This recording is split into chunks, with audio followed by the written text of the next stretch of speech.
This is your demo for printmaking single color prints, okay? First thing I'm gonna do is take my block that I think is about ready, and I'm going to do what's called an artist's proof, or an AP. This is basically to check how it looks. I can still go back and do any cutting I need to do after this.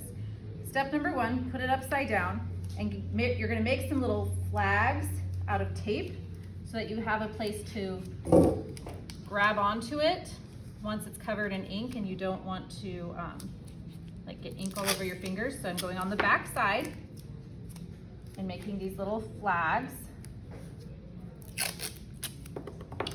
just in a few strategic places where I think it would be easy to grab it, like this, so that I can, you know, pick it up and lay it down in the right place without getting ink on my fingers, okay?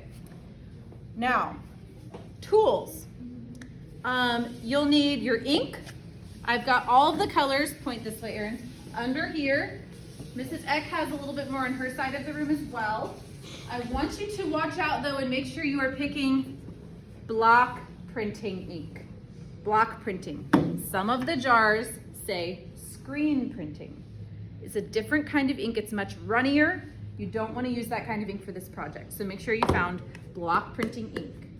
You'll need a palette knife. Mine are on the other side of the room, so I just have a ruler.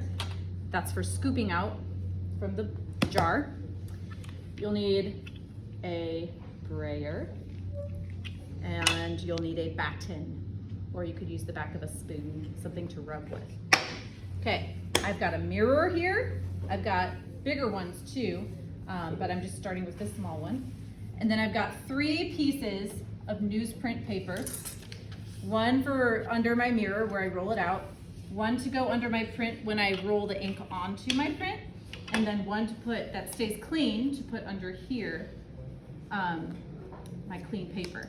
And then I also have printmaking paper. There's 2 sizes. I've got 11 by 14 if you've got a bigger block, and then I've got 8 by 10 if you've got a smaller block. You don't want to have it be the exact size. You want to have extra space around it, okay?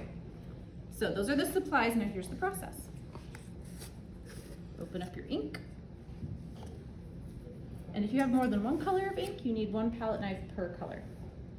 I'm going to scoop some out. I probably don't need quite that much. And I'm going to spread it onto here.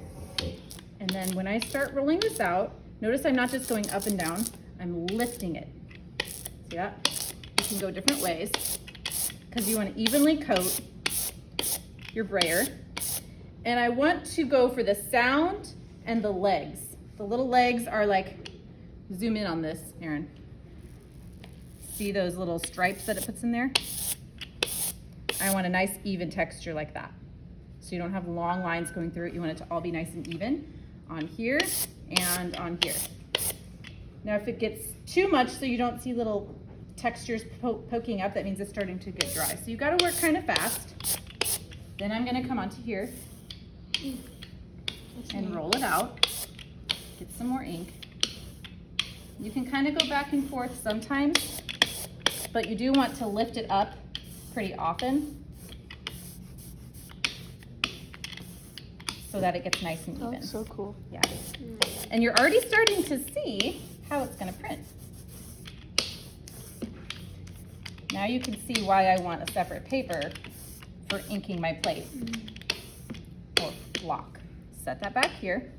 Now I'm going to pick it up by the tape flags. I'm going to be careful not to touch the front of it, okay?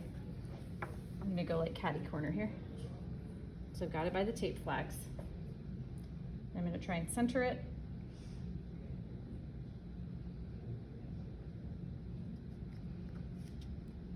Set it down. Now, I'm going to keep my hand there, get my clean hand under there, flip the whole thing over onto this clean newsprint. Then I'm going to use my brayer to rub in a circular motion.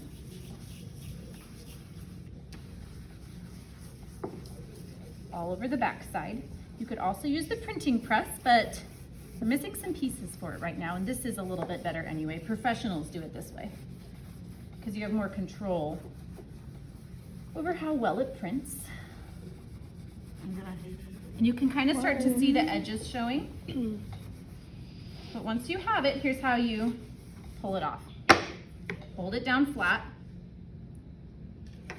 grab the edge, and then you can kind of peek at it, and I can see that it needs more ink, but this is just a proof to see what's carved away. Peel it up slowly.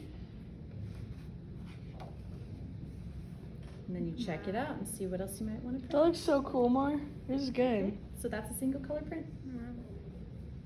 Make sure you wash everything off at the end of class. This is water soluble ink.